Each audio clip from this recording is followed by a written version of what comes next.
નમસ્તે વિદ્યાર્થી મિત્રો, ધોરણ 12 અર્થશાસ્ત્ર ચેપ્ટર 2 વૃદ્ધિ અને વિકાસના નિર્દેશકો. લાસ્ટ ટાઈમ આપણે વૃદ્ધિ વિશે વાત કરી હતી. આજે આપણે વિકાસ વિશે વાત કરવાના છીએ.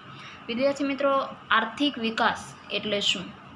આર્થિક વૃદ્ધિ વિશે તો આપણને સામાન્ય માહિતી મળી ગઈ છે, પણ આજે આપણે આર્થિક વિકાસ એટલે શું એના વિશે જાણવાના છીએ.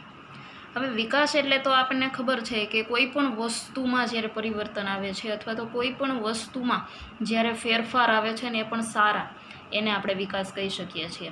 પણ આર્થિક વિકાસ એટલે શું? તો કે અર્થતંત્ર સાથે જોડાયેલી જે બાબત છે, જે માણસની આખી પરિસ્થિતિને, આર્થિક પરિસ્થિતિને બદલી શકવાની ક્ષમતા ધરાવે છે, એને આપણે આર્થિક વિકાસ કહીએ છીએ. તો આજે આપણે જોશું આર્થિક વિકાસ એટલે શું. વિદ્યાર્થી મિત્રો, આમ તો આપણે આર્થિક વિકાસ છે એ બધી જ જગ્યાએ જોઈએ છીએ. આપણા જીવન સાથે અથવા તો આપણી બધી પ્રવૃત્તિ સાથે જ્યારે આ વસ્તુ જોડાય છે ત્યારે આપણે એને વિકાસ કહીએ છીએ. અત્યારે દુનિયાના દરેક દેશ છે, એશિયા, આફ્રિકા, લેટિન અમેરિકા, આ બધા દેશો જે છે એ આર્થિક વિકાસ માટે સક્રિય બની ગયા છે. ત્યારે આપણે સમજવું જોઈએ કે આર્થિક વિકાસ છે એ ખરેખર શું છે. આર્થિક વિકાસ છે એ સતત ચાલતી પ્રક્રિયા છે. સતત ચાલતી પ્રક્રિયા એટલે કે વિકાસ છે એ ક્યારેય અટકવો ન જોઈએ અથવા તો ક્યારેય એ બંધ ન થવો જોઈએ. એટલે આર્થિક વિકાસ છે એ સતત ચાલતી પ્રક્રિયા છે. આર્થિક વિકાસ છે એ સુખ આપણને આપે છે, આપણને બધા સાધનો આપે છે. આર્થિક વિકાસનો શબ્દ છે એ ખૂબ વ્યાપક છે, એટલે ખૂબ જ મોટો છે. પણ આર્થિક વૃદ્ધિ કરતાં આર્થિક વિકાસ છે એ ખૂબ જ અગત્યનો છે. આર્થિક વૃદ્ધિ, આર્થિક સુખાકારી, આર્થિક પ્રગતિ, આ બધી જ વસ્તુ આપણને આર્થિક વિકાસ આપે છે. વિદ્યાર્થી મિત્રો, આર્થિક વિકાસ દરમિયાન આપણે આપણી જે માથાદીઠ આવક છે એમાં આપણે વધારો કરીએ છીએ. આર્થિક વિકાસ એ ખાલી પરિણાત્મક ફેરફાર નહીં, પણ સાથે સાથે ગુણાત્મક ફેરફાર પણ કરે છે. આપણે વૃદ્ધિમાં જોયું હતું કે વૃદ્ધિ શું કરે છે? માત્ર પરિણાત્મક ફેરફાર. પણ જ્યારે વિકાસ છે એ ગુણાત્મક ફેરફાર પણ સાથે સાથે કરે છે. વિકાસ છે એ વૃદ્ધિ કરતાં વિશેષ છે, એટલે કે વધારે મહત્ત્વનો છે. બહુમુખી પ્રક્રિયા છે.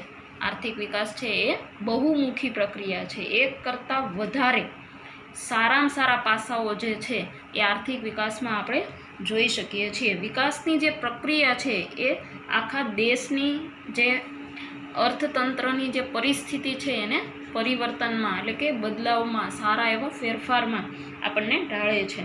આર્થિક પ્રગતિ સાથે આપણે સામાજિક ક્ષેત્રમાં પણ પ્રગતિ કરીએ છીએ. એટલે વિદ્યાર્થી મિત્રો, તમે જો આર્થિક વિકાસ વિશે આપણે ડિટેલમાં સમજવું હોય તો આપણે જ્યારે આપણી પરિસ્થિતિને સારી રીતે આગળ વધતા જોઈ શકીએ, અથવા તો આપણા દેશની પરિસ્થિતિને કે ભૂતકાળમાં કઈ વસ્તુઓ આપણે જે વસ્તુનો ઉપયોગ કરતા હતા એમાં અને અત્યારની જે હાલની આધુનિક જે ટેકનોલોજી અથવા તો ઘણી બધી એવી વસ્તુઓ છે કે જેનાથી આપણે એ કામ અથવા તો કોઈ પણ વસ્તુમાં ઝડપથી એ કાર્ય કરી શકતા હોય તો એ આપણો વિકાસ છે.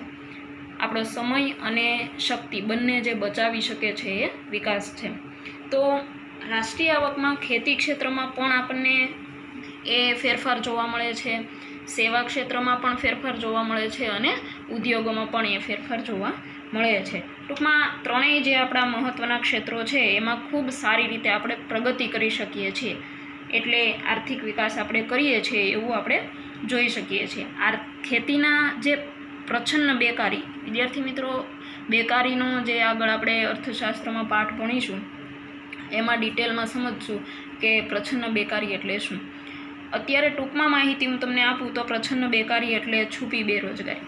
છુપી બેરોજગારી એટલે જે માણસને એવું લાગે છે કે હું તો કામ કરું છું પણ બદલામાં એને કોઈ પણ પ્રકારની જે એની શ્રમની શક્તિ છે અથવા તો એના બદલામાં જે વેતન મળે છે એ એને મળતું નથી. પણ એ વ્યક્તિ છે એ સતત કામ કરતો હોય છે. દાખલા તરીકે કોઈ પણ એક ખેતરમાં શ્રમિકો 10 કામ કરતા હોય છે, તો એ 10 શ્રમિકો કામ કરે છે તો ખેતરનું જે ઉત્પાદન છે એ એક વર્ષ દરમિયાન 50 ટન ઘઉં થતા હોય તો એ 50 ટન ઘઉં જ થાય છે. અથવા તો એ 10 વ્યક્તિઓમાંથી 8 વ્યક્તિઓ કામ કરે છે તો એ ઉત્પાદનમાં કોઈ ફેરફાર થતો નથી. 50 ટન જ ઘઉં છે એ થતા હોય છે, પણ એ વ્યક્તિઓમાંથી 2 વ્યક્તિઓને આપણે ખસેડી લીધા છે, એટલે એને પ્રચ્છન્ન બેરોજગારી કહેવાય છે. કારણ કે એ વ્યક્તિઓ હોય કે ના હોય એમાં ઉત્પાદનમાં કોઈ ફેરફાર થતો નથી. તો આવી છુપી બેરોજગારી છે એ ખેતી ક્ષેત્રે જોવા મળતી હોય છે. પણ અત્યારે જે આપણે વાત કરીએ છીએ એ આધુનિક ટેકનોલોજીમાં પણ ઘણો બધો એવો ફેરફાર આવે છે. આધુનિક ટેકનોલોજી કે જે વર્ષોથી જે શ્રમિકો કામ કરતા હોય છે એને આધુનિક ટેકનોલોજી વિશેની માહિતી હોતી નથી. હવે આ જે માહિતી એની પાસે હોતી નથી તો એ માહિતીને એને એ કાર્ય કરવામાં ઘણો બધો અનુભવ જરૂરી છે.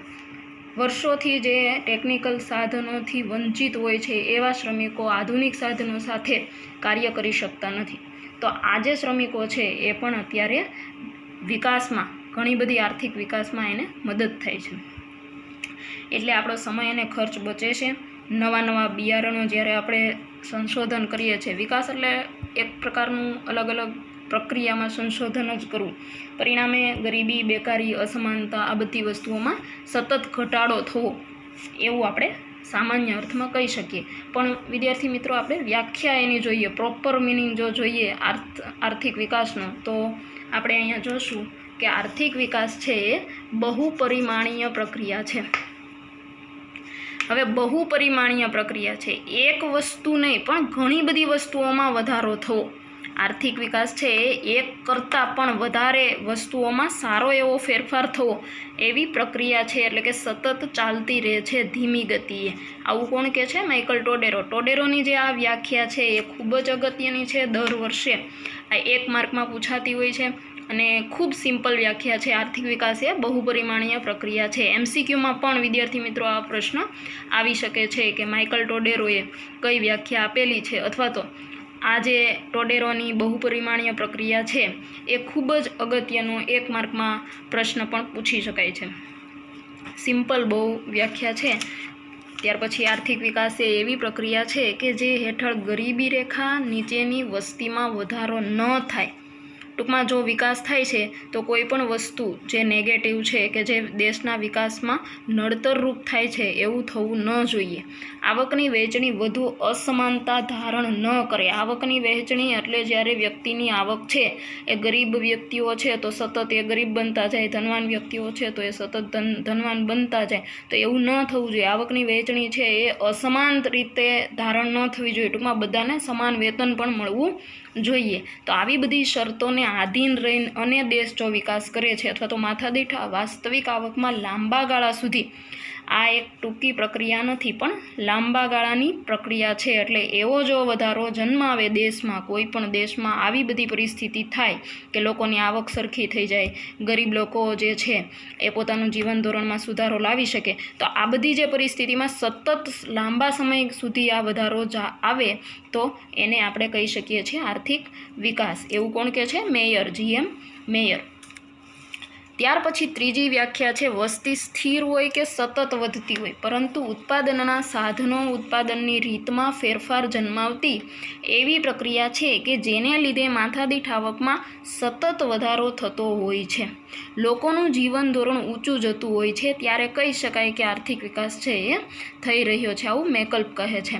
ટૂંકમાં જે વસ્તી સ્થિર હોય, સતત વધતી હોય પરંતુ ઉત્પાદનના સાધનો તથા ઉત્પાદનની રીતમાં ફેરફાર જન્માવતી એવી પ્રક્રિયા છે. હવે વસ્તી સ્થિર હોય કે વધે એનાથી કોઈ ફેરફાર થતો નથી. ક્યારેક એવું પણ બને છે કે વસ્તી જો ઓછી હોય અથવા તો સ્થિર હોય તો ત્યાં બધી ફેસિલિટી મળતી હોય છે, પણ જ્યારે વસ્તીમાં વધારો થતો હોય છે અને છતાં પણ જો સારી એવી ફેસિલિટી મળે તો વિકાસ થઈ રહ્યો છે એવું આપણે કહી શકીએ. ઉત્પાદનના સાધનો, હવે ઉત્પાદનના જે 4 સાધનો છે, જમીન, શ્રમ, મૂડી અને નિયોજક, તો એ સતત ઉત્પાદનની પ્રક્રિયામાં ફેરફાર કરતા હોવા જોઈએ. એ સતત ગતિશીલ હોવા જોઈએ. જમીન છે તો એ પડતર ના હોવી જોઈએ, એમાં જો સતત કાર્ય થતું હોય. મૂડી છે એ સતત ગતિશીલ હોવી જોઈએ. જે ઉત્પાદનના 4 સાધનો છે એ સતત ગતિશીલ અથવા તો કાર્યશીલ હોય તો આપણે એ સારી રીતે એમાં ફેરફાર છે એ જોઈ શકીએ છીએ કે એની પ્રક્રિયા છે એ દરેક વ્યક્તિઓ સુધી પહોંચે છે. માથાદીઠ આવકમાં સતત વધારો થાય છે. ઉત્પાદનના સાધનો ગતિશીલ હોય એટલે સ્વાભાવિક છે માથાદીઠ આવકમાં વધારો થાય. લોકોનું જીવન ધોરણ સારું એવું થઈ જાય અથવા તો સારું ઊંચાઈ ઉપર આવે છે, પ્રાથમિક સુવિધાઓ બધી લોકોને મળતી થાય છે. આ બધી જ વસ્તુઓ જ્યારે દેશમાં થતી હોય ત્યારે શું થાય છે? આર્થિક વિકાસ થઈ રહ્યો છે એવું આપણે કહી શકીએ છીએ. એટલે આ વસ્તુ પરથી આપણે એટલું યાદ રાખીએ કે વિકાસ છે એ વૃદ્ધિ કરતાં વિશેષ છે અને બહુમુખી પ્રક્રિયા છે. વિદ્યાર્થી મિત્રો, આ ત્રણેય વ્યાખ્યા જે આપણે જોઈ છે એમાંથી તમારે બહુ સિમ્પલ અને નાની એવી વ્યાખ્યા તરીકે ટોડેરોની વ્યાખ્યા છે એ ખૂબ અગત્યની છે. આર્થિક વિકાસ એ બહુપરિમાણીય પ્રક્રિયા છે, તમને યાદ પણ રહી જશે અને 1 માર્કમાં તમે આ વ્યાખ્યા લખી શકો છો. દર વર્ષે આ વ્યાખ્યા છે એ પૂછાતી હોય છે. પણ હવે તમારે યાદ એ વસ્તુ રાખવાની છે કે કોઈ પણ સબ્જેક્ટ હોય અથવા તો કોઈ પણ વ્યાખ્યા હોય કે મિનિંગ હોય એમ પૂછે તમને પેપરમાં કે તમે ટોડેરોના મતે આર્થિક વિકાસ એટલે શું એવું લખો, તો ત્યારે તમારે જે ટોડેરોના મતે અથવા તો જે એના શબ્દો છે એ જ લખવાના હોય છે. એ તમે તમારા મતે ના લખી શકો અથવા તો તમે તમારી જાતે એમાં કોઈ પણ પ્રકારના ફેરફારો લાવી શકો નહીં. ઘણી વખત એવું બનતું હોય છે કે વિદ્યાર્થીને જે અર્થ આવડતો હોય છે લખી નાખે, નીચે લખી નાખે ટોડેરો.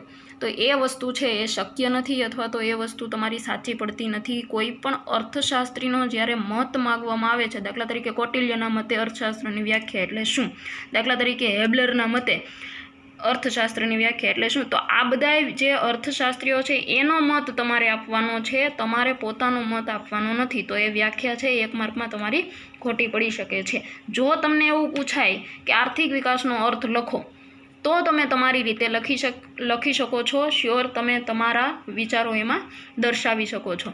આર્થિક વિકાસ એ તમારા મતે ત્યારે જ તમે લખો છો કે જ્યારે ખાલી માત્ર એવું પૂછવામાં આવે કે આર્થિક વિકાસ એટલે શું, આર્થિક વૃદ્ધિ એટલે શું, પણ કોઈ એક અર્થશાસ્ત્રીનું નામ લઈ અને કહેવામાં આવે કે એમના મતે અથવા તો ટોડેરોએ અર્થશાસ્ત્રની આર્થિક વિકાસની વ્યાખ્યા કેવી આપેલી છે, તો તમારે એના જ શબ્દો લખવાના છે. આટલું અવશ્ય ધ્યાન રાખજો મિત્રો. ત્યાર પછી આપણે આર્થિક વિકાસના લક્ષણો જોવાના છે. હવે આર્થિક વિકાસના લક્ષણો, દેશમાં કઈ રીતે વિકાસ થઈ રહ્યો છે અથવા તો આર્થિક વિકાસ છે એ અત્યારે ચાલે છે, તો એના અમુક લક્ષણો ઉપરથી આપણે એને દર્શાવી શકીએ કે અત્યારે કોઈ પણ દેશ છે અથવા તો કોઈ પણ પ્રકારનું રાજ્ય છે તો એ કઈ રીતે આર્થિક વિકાસ પ્રક્રિયામાં સામેલ છે. તો એના લક્ષણો પણ છે. જે આ 6 લક્ષણો છે એ ખૂબ અગત્યના છે. વિભાગ ડીમાં આ પ્રશ્ન આવી શકે છે. 3 માર્કમાં તમે આ પ્રશ્ન લખી શકો છો. આર્થિક વિકાસના લક્ષણો જણાવો. 3 માર્કમાં તમારે આ 6 મુદ્દા લખવાના છે અને આને પ્રોપર વ્યવસ્થિત એક પોઈન્ટની અંદર તમારે એની ડિટેલ પણ લખવાની છે. ત્યારે તમને 3 માર્ક છે એ રોકડા મળતા હોય છે. તો વિદ્યાર્થી મિત્રો, આ 6 પોઈન્ટ છે આપણે વ્યવસ્થિત રીતે સમજશું. આર્થિક વિકાસ એ સતત ચાલતી પ્રક્રિયા છે. જો બધા જ પોઈન્ટ છે એ ખૂબ જ સિમ્પલ છે અને ખૂબ સરસ રીતે તમે એને યાદ રાખી શકો એવા સિમ્પલ પ્રશ્ન છે. આર્થિક વિકાસ એ સતત ચાલતી પ્રક્રિયા છે. હવે સતત ચાલતી પ્રક્રિયા તમારે ખાલી પહેલા પોઈન્ટમાં એટલું જ યાદ રાખવાનું છે અને એના વિશે તમે લખી શકો તમારી રીતે. આર્થિક વિકાસ એ સતત ચાલતી પ્રક્રિયા છે. આર્થિક વિકાસ કોઈ એક ચોક્કસ દિશામાં, નિયમમાં અથવા તો ધીમે ધીમે ચાલતી પ્રક્રિયા છે. કોઈ પણ દેશની જ્યારે આ પ્રક્રિયાથી કામ કરે તો એ કામ છે એ ખૂબ સરળ બની જતું હોય છે અને સામાન્ય રીતે વિકાસની જે પ્રક્રિયા છે એ ઝડપથી અને સમય આપણો બચાવે એવી પ્રક્રિયા હોવી જોઈએ. વર્ષો સુધી એકની એક કાર્ય થતું હોય અને એનું પરિણામ મળે નહીં તો એ વિકાસ થયેલો ગણાય નહીં. પણ સતત એ ચાલતી જ હોય, ધીમે ધીમે એ પ્રક્રિયા સતત એનું જે રિઝલ્ટ છે આપણને મળતું રહેતું હોય તો એ એવો વિકાસ હોવો જોઈએ. ત્યાર પછી પરિણાત્મક અને ગુણાત્મક પરિવર્તન થાય છે. હવે આપણે આર્થિક વૃદ્ધિમાં જોયું હતું કે એ પરિણાત્મક, જે આપણે જોયું હતું આર્થિક વૃદ્ધિમાં એ માત્ર પરિણાત્મક આપણને પરિવર્તન દર્શાવતું હતું, પણ આર્થિક વિકાસ છે એ ગુણાત્મક પરિવર્તન પણ આપણને દર્શાવે છે. વિદ્યાર્થી મિત્રો, પરિણાત્મક અને ગુણાત્મકનું મેં તમને પહેલા પાર્ટમાં પણ સમજાવેલું છે. એમ છતાં હું તમને શોર્ટમાં કહું કે પરિણાત્મક એટલે એવો વધારો કે જે તમે એને જોઈ શકો છો, પણ ગુણાત્મક એટલે એવો વધારો કે જે તમારી ગુણવત્તામાં કોઈ પણ વસ્તુ છે એ સારી રીતે અને લાંબા સમય સુધી એ પરિવર્તન છે એ ટકી શકે છે. એટલે પરિણાત્મક અને ગુણાત્મક બંને પરિવર્તન આર્થિક વિકાસમાં થાય છે. ત્યાર પછી માંગમાં પરિવર્તન. હવે માંગમાં પરિવર્તન એટલે તમે સમજી શકો છો કે આર્થિક વિકાસ વિશે આપણે વાત કરીએ છીએ. કોઈ પણ વ્યક્તિની આવક છે એ સારામાં સારી વધી જાય એટલે માંગ છે એની બદલી જતી હોય છે, કારણ કે આર્થિક વિકાસ છે એ માથાદીઠ આવક સાથે પણ જોડાયેલી છે. હવે જ્યારે દેશમાં આર્થિક વિકાસ થાય છે, વ્યક્તિઓનું જીવન ધોરણ સુધરે છે એટલે વ્યક્તિઓની આવક પણ સુધરે છે, અને વ્યક્તિની આવક સુધરે એટલે માંગમાં પરિવર્તન અવશ્ય આવે છે. પહેલાં જે વ્યક્તિઓની પસંદગી હતી એમાં હવે, કારણ કે પોતે હવે સારું એવું કમાય છે એટલે પોતાની જે માંગ છે એ બદલે છે, ટૂંકમાં એની પસંદગી બદલી જાય છે એટલે એમાં પણ પરિવર્તન આવે છે. એટલે માંગમાં શરૂઆતના જે તબક્કામાં જે પ્રાથમિક માંગ હતી એમાં ધીમે ધીમે હવે પરિવર્તન આવે છે. પોતાની રુચિ એટલે કે પસંદગી પણ બદલે છે માણસ. શરૂઆતમાં માણસ છે એ પ્રાથમિક સુવિધાઓ પ્રાપ્ત કરશે અને પછી મોજ શોખની વસ્તુઓમાં એ માંગ દર્શાવે છે, એટલે માંગમાં પણ પરિવર્તન આવે છે. પછી શ્રમની ગતિશીલતા વધે છે. હવે શ્રમની ગતિશીલતા વધે છે. માણસ કોઈ પણ પ્રકારનું જ્યારે શ્રમ કરે છે તો એ ગતિશીલ હોવો જોઈએ. ટૂંકમાં તમારે આ ચોથા પોઈન્ટમાં ગતિશીલતા એટલું યાદ રાખવાનું છે. તો શ્રમની ગતિશીલતા ક્યારે વધે તો કે માણસ જ્યારે શિક્ષણ મેળવે છે, માણસ જ્યારે પોતાની જાતને આગળ પડતું અથવા તો અભ્યાસમાં ખૂબ ઊંચે પોતાના વિચારો અથવા તો જ્ઞાન પ્રાપ્ત કરે છે ત્યારે પોતે ગતિશીલ બને છે.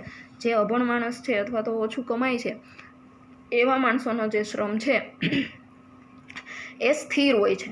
એ નવું કોઈ કાર્ય કરી શકતા નથી, કારણ કે એનામાં એ આવડત હોતી નથી. માત્ર અનુભવના આધારે એ વ્યક્તિઓ છે એ શ્રમ છે એ કરતા હોય છે. પણ જ્યારે આર્થિક વિકાસ થાય છે મિત્રો, આર્થિક વિકાસ થતો હોય એટલે ગતિ તો થવાની છે, અને આર્થિક વિકાસના કારણે ઘણું બધું શિક્ષણનું પ્રમાણ ઊંચું જતું હોય છે, માણસ સારું એવું કમાઈ શકતું હોય છે, એટલે શ્રમની ગતિશીલતા પણ વધે છે અને વ્યક્તિની આવક પણ વધે છે. પછીનો પોઈન્ટ છે મૂડી સર્જનમાં વધારો થાય છે. હવે મૂડીનું સર્જન ખૂબ અગત્યની વસ્તુ છે મિત્રો. મૂડી સર્જનમાં વધારો થાય છે એટલે સ્વાભાવિક છે કે આર્થિક વિકાસ તમારો થઈ ગયેલો છે. મૂડી સર્જનમાં ત્યારે જ વધારો થાય કે કોઈ પણ દેશ છે એ આર્થિક રીતે સદ્ધર હોય છે, અને મૂડી સર્જનમાં વધારો થવો એટલે વસ્તુઓની જુદી જુદી ઘણી બધી માંગ વધે છે. અને નવા સાહસિકો એટલે ઉદ્યોગો જે છે આપણા દેશમાં, એમાં ઘણા બધા નવા ઉદ્યોગો પ્રવેશે છે. નવા સાહસિકો એટલે ઘણા બધા મૂડી રોકાણ જે કરતા હોય છે એવા વ્યક્તિઓ બજારમાં આવે છે, અને જે નવા ઉદ્યોગો સ્થપાય છે એટલે નવું ઉત્પાદન થશે, નવી રોજગારી બધાને મળે છે અને નવી આવક પણ મળે છે, એટલે નવી મૂડીનું સર્જન થાય છે. એટલે ખૂબ અગત્યની વસ્તુ છે, એટલે તમારે આમાં મૂડી સર્જન યાદ રાખવાનું છે. ત્યાર પછી ટેકનોલોજીમાં ફેરફાર થાય છે. હવે આ પોઈન્ટમાં તમારે ટેકનોલોજી યાદ રાખવાનું છે. આર્થિક વિકાસ થાય એટલે સ્વાભાવિક છે ટેકનોલોજીમાં ફેરફાર થાય જ છે. આર્થિક વિકાસથી જ ટેકનોલોજી છે એ આગળ વધે છે. હવે આપણે જોઈએ છીએ જાપાન અને કોરિયા જેવા દેશ છે કે જે ખૂબ સારી રીતે આર્થિક વિકાસ કરી રહ્યા છે, તો બધી જ ટેકનોલોજી જે છે એ એના દેશમાં વિકાસ પામેલી છે. તો આપણે ટેકનોલોજીની વાત કરીએ તો શરૂઆતના સમયમાં જે સ્વિચવાળા અથવા તો કીપેડવાળા જે મોબાઈલ હતા, હવે ધીમે ધીમે સમય આપણો સારો છે, આર્થિક વિકાસ આપણે કરી રહ્યા છીએ, તો એમાં પણ આપણે સ્માર્ટફોનને ઘણી બધી એવી એમાં એડવાન્સ વસ્તુઓ આપણે એડ કરી શકીએ છીએ. તો ટેકનોલોજીમાં ઘણા બધા ફેરફાર પણ આવી શકે છે. એટલે આ જે વસ્તુ છે એ આર્થિક વિકાસ સાથે જોડાયેલી છે. જે એના 6 પોઈન્ટ છે, એના લક્ષણો જો પૂછાય વિભાગ ડીમાં 3 માર્કમાં, તો તમે વિદ્યાર્થી મિત્રો તમે 6 પોઈન્ટ લખી શકો છો. આર્થિક વિકાસ એ સતત ચાલતી પ્રક્રિયા છે, પરિણાત્મક અને ગુણાત્મક પરિવર્તન છે, માંગમાં પરિવર્તન લાવી શકે છે, ગતિશીલતા વધે છે, મૂડી સર્જનમાં વધારો થાય છે, ટેકનોલોજીમાં ફેરફાર થાય છે. ખૂબ અગત્યનો પ્રશ્ન છે વિદ્યાર્થી મિત્રો. આ આર્થિક વિકાસના લક્ષણો છે જે ખૂબ સારી, કોઈ પણ દેશ માટે ખૂબ સારી બાબત ગણાય છે. જ્યારે કોઈ પણ દેશ સારી રીતે આગળ જતો હોય છે, આર્થિક રીતે સદ્ધર થતો હોય છે, ત્યારે આ લક્ષણો એમાં જોવા મળતા હોય છે.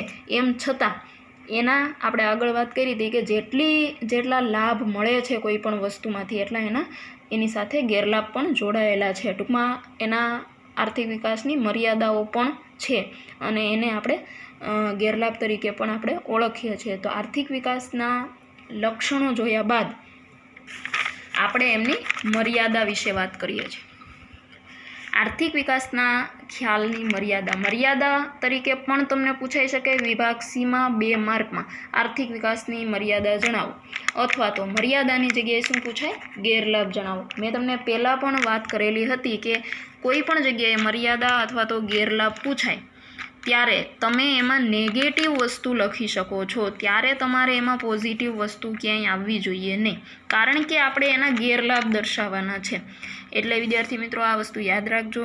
એના લક્ષણો પૂછાય, એના કારણો પૂછાય અથવા તો એની ઉપયોગિતા પૂછાય ત્યારે તમારે પોઝિટિવ વસ્તુ લખવાની છે, પણ મર્યાદા, ગેરલાભ અને એવી બધી વસ્તુઓમાં તમારે હંમેશા નેગેટિવ વસ્તુ લખવાની હોય છે. હવે આર્થિક વિકાસના ખ્યાલની મર્યાદા, ખૂબ સારી રીતે આપણે આર્થિક વિકાસ કરીએ છીએ છતાં આપણે એની ઘણી બધી મર્યાદાઓ પણ આપણા દેશમાં રહેલી છે, અથવા તો કોઈ પણ જે દેશ વિકાસ કરી રહ્યો છે એ દેશની વાત કરીએ તો એની મર્યાદા અથવા તો ગેરલાભ પણ સાથે જોડાયેલા છે. દેશની પ્રગતિ દર્શાવે છે, માનવ પ્રગતિને. હવે આર્થિક વિકાસનું પહેલું જ જે કારણ છે અથવા તો એના મર્યાદાનું જે પહેલું જ આપણને રીઝન મળે છે તો એ છે કે માત્ર દેશની પ્રગતિ દર્શાવે છે, માનવ પ્રગતિ નહીં. હવે કોઈ એમ કે ભારત છે ખૂબ વિકસિત અને ખૂબ સારામાં સારો દેશ છે, ખૂબ પ્રગતિ કરે છે, પણ એમ છતાં ભારતમાં એટલી જ બેરોજગારી છે, ભારતમાં એટલી જ માથાદીઠ આવક છે એ નીચી છે.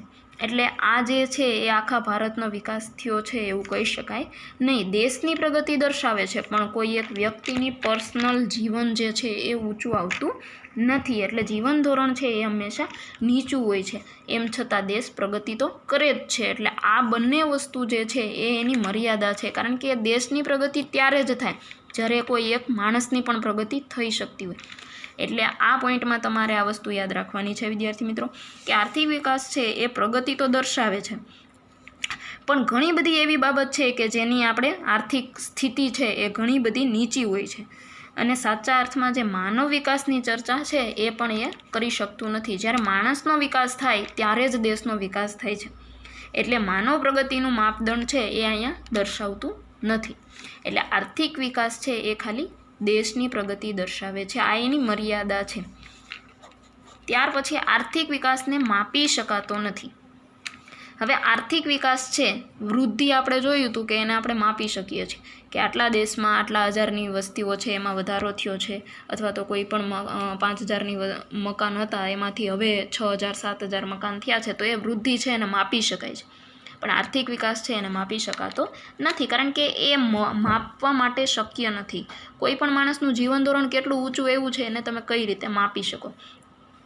એટલે આર્થિક વિકાસને આર્થિક વૃદ્ધિની જેમ આપણે માપી શકતા નથી. આર્થિક વિકાસને માપવાનું કામ છે એ ખૂબ મુશ્કેલ હોય છે. સમાજમાં આવેલા પરિવર્તનો આમાં સમાવેશ થાય છે, એટલે આપણે એ પરિવર્તનોને કઈ રીતે માપી શકીએ, એટલે એ વસ્તુ શક્ય નથી, આ એની મર્યાદા છે. ત્યાર પછી છે વિકાસ એટલે જીવન ધોરણમાં સુધારો, એવું ના કહી શકાય. હવે વિકાસ એટલે આપણે એવું કહીએ છીએ કે આર્થિક વિકાસ એટલે આખા દેશનો વિકાસ થઈ ગયો, પણ માણસનું જે જીવન ધોરણ છે એમાં સુધારો આપણે કેટલી હદે લાવી શકીએ છીએ. નો ડાઉટ ઘણા માણસો ખૂબ સારામાં સારી લાઈફસ્ટાઈલ જીવે છે આર્થિક વિકાસના કારણે, બધી ટેકનોલોજીનો ઉપયોગ કરે છે, પણ આખા આપણા દેશની વાત કરીએ તો ઘણા એવા અંતરિયાળ વિસ્તારો છે કે જ્યાં હજી પ્રાથમિક સુવિધાઓ પણ પહોંચાડી શક્યા નથી. તો આપણે એવું ના કહી શકીએ કે આર્થિક વિકાસ છે એ સંપૂર્ણ જીવન અથવા તો આખા દેશમાં થયેલો છે એવું આપણે કહી શકીએ નહીં. એટલે આ એની મર્યાદા છે. જીવન ધોરણ પ્રજાનું ઊંચું ક્યારે આવે? જ્યારે આપણે દરેક પ્રજાને પોતાની સારામાં સારી પ્રાથમિક સુવિધાઓ પ્રાપ્ત કરીએ ત્યારે. આર્થિક વિકાસ છે એ પ્રજાના જીવન ધોરણમાં ખૂબ સુધારો લાવી શકેલું નથી. એટલે જીવન ધોરણમાં સુધારો લાવી શકે એવું આપણે કહી શકીએ નહીં. એટલે આ જે વસ્તુ છે એ 3 પોઈન્ટ તમારે યાદ રાખવાના છે. વિદ્યાર્થી મિત્રો, તમારી પાસે જો પાઠ્યપુસ્તક હોય, ટેક્સ્ટ બુક, તો એમાં પણ તમે સારી રીતે આની ડિટેલ છે એ તમે સમજી શકો છો. એક વખત વાંચવાથી કદાચ ના સમજાય તો તમે એને સારી રીતે બુકમાંથી વાંચી અને વ્યવસ્થિત રીતે તમે એને સમજી શકો છો. એટલે આર્થિક વિકાસના લક્ષણો અને મર્યાદા એ જોયા પછી હવે આપણે એ બંને વચ્ચે શું તફાવત છે, એટલે કે વૃદ્ધિ અને વિકાસ, આર્થિક વૃદ્ધિ અને આર્થિક વિકાસ, એ બંને વચ્ચે શું તફાવત છે, અને એ બંને જો એ બંનેમાંથી કોઈ એક જ આપણા દેશમાં થતું હોય તો શું એનો લાભ થાય અથવા તો શું ગેરલાભ થાય. વૃદ્ધિ અને વિકાસ એકબીજા સાથે જોડાયેલી બાબત છે, પણ કઈ રીતે એ અલગ પડે છે. વિભાગ ડીમાં આ પ્રશ્ન પૂછાતો હોય છે. વિભાગ ડીમાં તમને જ્યારે 3 માર્કમાં તફાવતના રૂપમાં આ પ્રશ્ન પૂછાય કે આર્થિક વૃદ્ધિ અને આર્થિક વિકાસનો તફાવત સમજાવો, ત્યારે વિદ્યાર્થી મિત્રો તમારે 7-8 પોઈન્ટ છે એ વ્યવસ્થિત રીતે લખવાના હોય છે. અને જ્યારે તમે કોઈ પણ તફાવત લખો છો ત્યારે તમારે એક પોઈન્ટ અથવા તો જે સેન્ટેન્સ આખું વાક્ય હોય છે એમાંથી ખરેખર એક જ વસ્તુ યાદ રાખવાની હોય છે, એટલે ઝડપથી તમને યાદ રહી જાય છે. હવે દાખલા તરીકે આર્થિક વૃદ્ધિ છે, ઘટના છે, તો તમારે માત્ર ઘટના જ યાદ રાખવાનું છે, બાકી તમે વાક્ય બનાવી શકો છો. એટલે કોઈ પણ અઘરો પ્રશ્ન છે કે લાંબા પ્રશ્ન છે એ ખરેખર તમે યાદ રાખવાની તમારી આ સ્ટ્રીક છે. અથવા તો અર્થશાસ્ત્ર છે એ ખૂબ લાંબુ અને ખૂબ લેન્ધી સબ્જેક્ટ છે, એટલે તમારે એ વસ્તુને યાદ રાખવા માટે કંઈક ને કંઈક એવી રીતે તમારી સ્કિલ ડેવલપ કરવી પડે કે જેથી તમે એ વસ્તુને ભૂલી ના શકો. દરેક વાક્ય હોય એમાં એક એવો શબ્દ તમારે પકડી લેવાનો કે જે તમને સરળતાથી તમે એ પેપરમાં લખી શકો. હવે બંને વચ્ચે શું તફાવત છે એ આપણે જોઈએ. વૃદ્ધિ અને વિકાસ. આર્થિક વૃદ્ધિ છે એ ઘટના છે, આર્થિક વિકાસ છે એ પ્રક્રિયા છે. હવે આર્થિક વૃદ્ધિ છે એ ઘટના છે, એટલે કે કોઈ પણ વસ્તુ તમારા દેશમાં, તમારા ગામમાં અથવા તો શહેરમાં કોઈ વસ્તુ બને છે તો એ એક ઘટના છે. હવે એ વસ્તુ બની ગઈ એટલે એ ઘટના છે એ પૂરી થઈ ગઈ. પણ આર્થિક વિકાસ છે એક પ્રક્રિયા છે, એટલે કે સતત ચાલે છે, એ બની અને પછી અટકી નથી જતી, એ ચાલ્યા જ રાખે છે. એટલે કે વિકાસ છે એ સતત ચાલતો હોય છે. આમાં બીજો પોઈન્ટ છે, આર્થિક વૃદ્ધિમાં પરિણાત્મક પરિવર્તન આવે છે. આપણે વાત કરી હતી કે આર્થિક વૃદ્ધિ છે પરિણાત્મક પરિવર્તન આવે છે. હવે આ શબ્દ તમારે યાદ રાખવાનો છે, પરિણાત્મક. પરિણાત્મક એટલે એવો વધારો દર્શાવે છે કે જે આપણા જીવનમાં પરિવર્તન લાવી શકે. ટૂંકમાં પરિણાત્મક એટલે એવો વધારો કે જે કુલ ઉત્પાદનમાં હોય છે. બીજો પોઈન્ટ છે, આર્થિક વિકાસમાં પરિણાત્મક અને ગુણાત્મક બંને પરિવર્તન આવે છે. હવે બીજા પોઈન્ટમાં અહીંયા માત્ર તમારે પરિણાત્મક યાદ રાખવાનું છે અને વિકાસમાં તમારે પરિણાત્મક અને ગુણાત્મક એવું બંને વસ્તુ યાદ રાખવાની છે. વિકાસ છે એ વધારો પણ દર્શાવે છે અને સારી એવી ક્વોલિટી એટલે કે ગુણવત્તા પણ દર્શાવે છે. ઉપલબ્ધ સાધનોની પુનઃ ફાળવણી. હવે વૃદ્ધિ છે એમાં ખાલી આર્થિક વૃદ્ધિ જે છે એમાં ઉપલબ્ધ સાધનો, અત્યારે જે આપણી પાસે સાધનો છે એમાં પુનઃ ફાળવણી એટલે કે ફરીથી એ બધી વસ્તુઓ ઉપર વિચારવાનું, એના ઉપર ભાર મૂકવાનું કહે છે. જ્યારે વણ વપરાયેલા સાધનોનો વપરાશ કરવાનો પ્રશ્ન, એટલે કે વિકાસમાં વણ વપરાયેલા કે જે વસ્તુ અત્યાર સુધી તમે જોઈ નથી, જે વસ્તુ અત્યાર સુધી તમે વાપરેલી નથી, એવા સાધનોનો વપરાશ કરવાનો છે, એટલે કે નવું કંઈક કરવાનું કહે છે.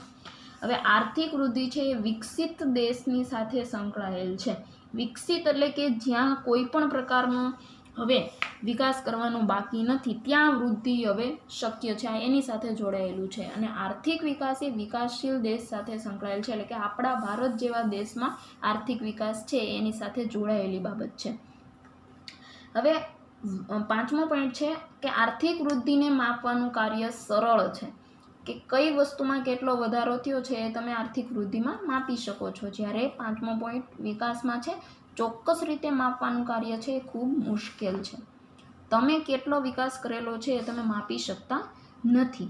ત્યાર પછી આર્થિક વૃદ્ધિનો ખ્યાલ છે એ સીમિત છે. સીમિત એટલે બહુ ઓછો અથવા તો લિમિટેડ અથવા તો એક એની મર્યાદા છે કે એ અમુક મર્યાદા પછી આગળ જઈ શકે નહીં.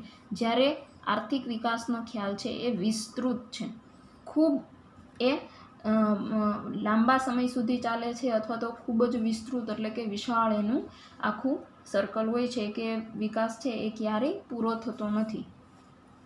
અમેરિકા જેવા વિકસિત દેશ પણ આજે વિકાસ કરે છે, એટલે એનો મતલબ એવો થયો કે એ વિસ્તૃત છે. માથાદીઠ આવકના વધારા સાથે સંબંધ છે.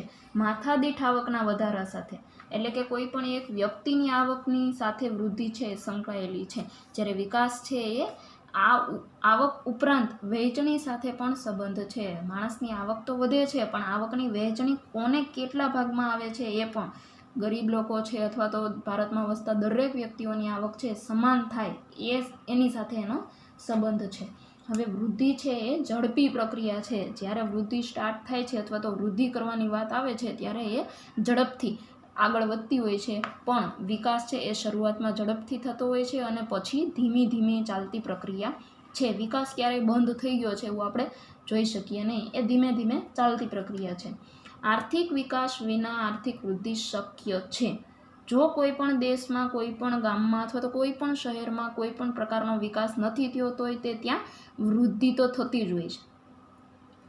આર્થિક વૃદ્ધિ વિના આર્થિક વિકાસ શક્ય નથી. આર્થિક વૃદ્ધિ વગર આર્થિક વિકાસ શક્ય નથી. દાખલા તરીકે આ જે છેલ્લા પોઈન્ટ છે ખૂબ અગત્યના છે વિદ્યાર્થી મિત્રો. આર્થિક વિકાસ વિના આર્થિક વૃદ્ધિ શક્ય નથી. હવે આર્થિક વૃદ્ધિ એટલે મેં તમને કીધું હતું કે વિસ્તાર.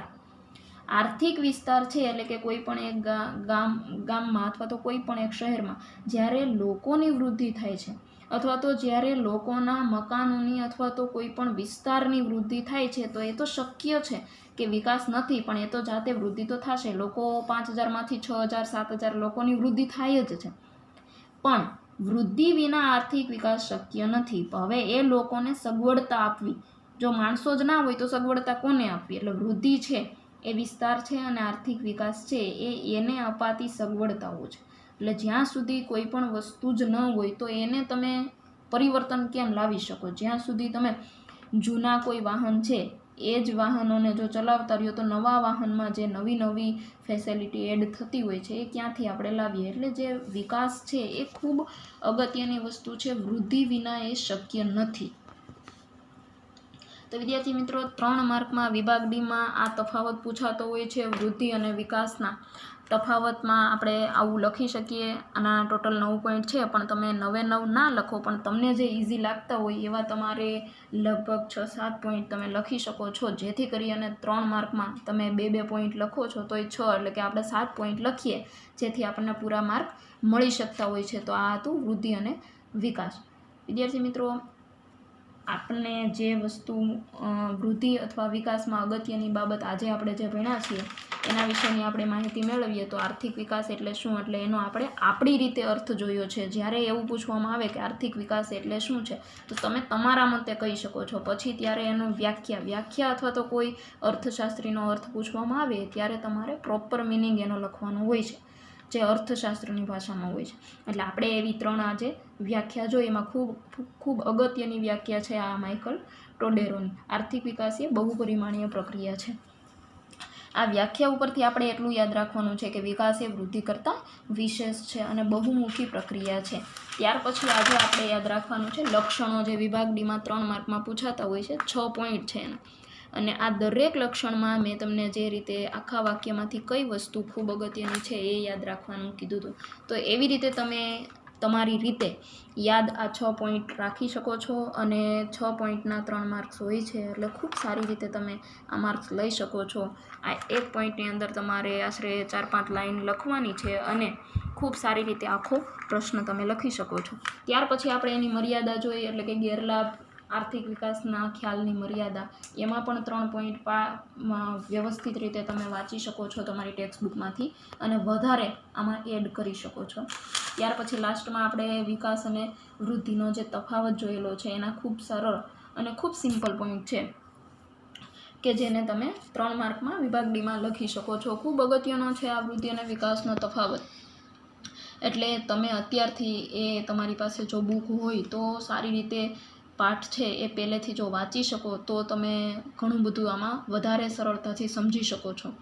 અને ન સમજી શકો તો વારંવાર જોવાથી અથવા તો વારંવાર એને વાંચવાથી તમને એ સમજાઈ જશે. થેન્ક યુ વિદ્યાર્થી મિત્રો. નમસ્તે.